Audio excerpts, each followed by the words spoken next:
నానమ్మ తొందరగా రా, ఆకలేస్తుంది.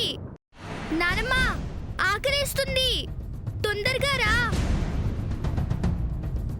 మామ్,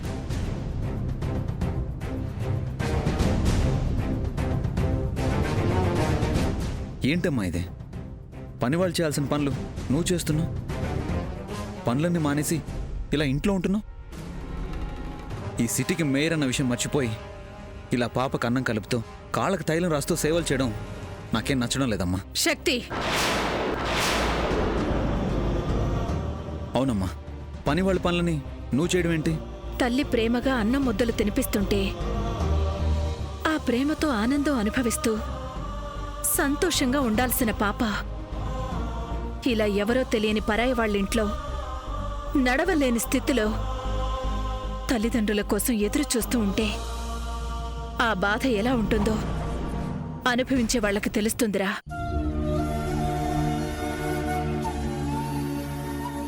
ఏం తప్పు చేసిందని శిక్ష అనుభవిస్తుందిరా చిన్నపిల్ల? తప్పు చేసింది నువ్వు చేసిన దానికి తల్లిదండ్రులకు దూరమై మన ఇంట్లో అమ్మా నాన్నల కోసం పరితపిస్తుంది.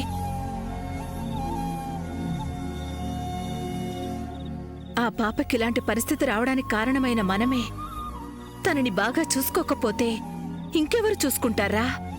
మనం మనుషులమేగా. పాపం పిచ్చి పిల్ల, తనకి యాక్సిడెంట్ చేయడానికి ఎవరో కారణమని తనని కాపాడి బాగా చూసుకునే గొప్పవాళ్లం మనమని అనుకుంటుందిరా. తననింకా చిన్నచూపు చూసి పనివాళ్లతో సేవలు చేయిస్తే పాపం తగులుతుందిరా. అది కాదమ్మా. రే శక్తి, ఒక్క విషయం గుర్తుపెట్టుకో. అనూని తక్కువ చేసి మాట్లాడినా, పరాయిదాన్లా చూసినా నేను సహించను. తను కోలుకునే వరకు ఆ పాపకు సంబంధించి జాగ్రత్తలు తీసుకునేది నేనే.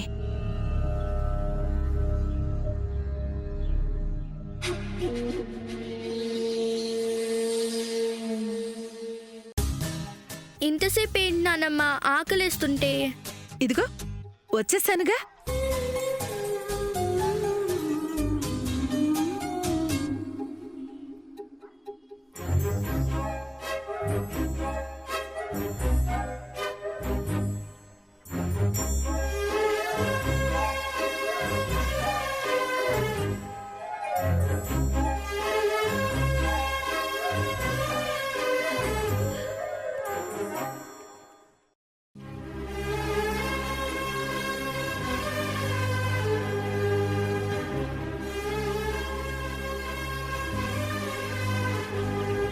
ఆ కన్నీళ్ళేంటి నానమ్మ?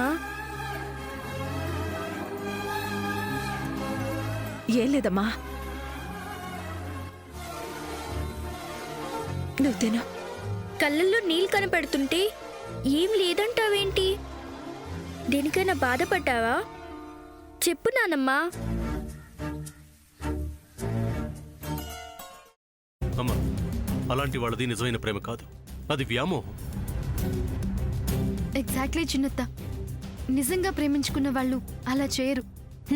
ఎంత మనసు విరిగిపోతే కన్న కూతుర్ని పట్టుకొని మా దృష్టిలో చచ్చిపోయా ఉంటుందా తల్లి? అది సరే అమ్మా, తన కూతురుతో తన మాట అనేటప్పుడు ఆమె మాటల్లో వ్యథ, కళ్ళల్లో బాధ గమనించావమ్మా? పెద్దబాబుకు బర్త్డే విషెస్ చెప్పు కూడా వెళ్ళాం కదా. ఊరికే ఎలా కాలిపోతుంది? మంట పెడితేనో పడితేనో తగలబడుతుంది.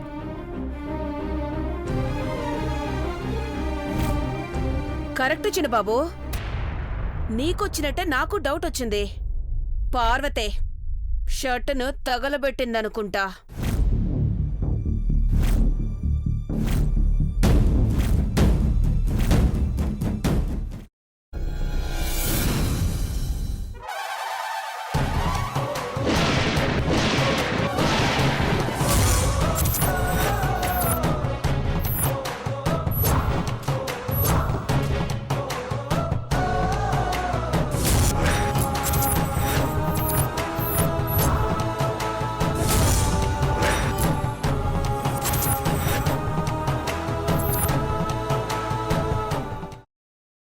తర్వాత పొట్టు తీసేసి చాప్ చేసి పక్కన పెట్టుకోవాలి. ఒక ప్యాన్లో కొద్దిగా నూనె వేడి చేసి అందులో ఆవాలు, మినప్పప్పు, శనగపప్పు, కరివేపాకు, సన్నగా తరిగి పెట్టుకున్న ఉల్లిపాయలు వేసుకుని 1 నిమిషం పాటు వేయించుకోవాలి. ఆ తర్వాత కాల్చి కట్ చేసి పెట్టుకున్న వంకాయని కూడా అందులో వేసుకుని బాగా మిక్స్ చేసి బౌల్లోకి ట్రాన్స్ఫర్ చేసుకుని అందులో తగినంత చిక్కటి పెరుగు లేదా పల్చటి పెరుగు వేసుకుని మిక్స్ చేసి అన్నంతో కానివ్వండి, చపాతీతో కానివ్వండి సర్వ్ చేసినా చాలా బాగుంటుంది.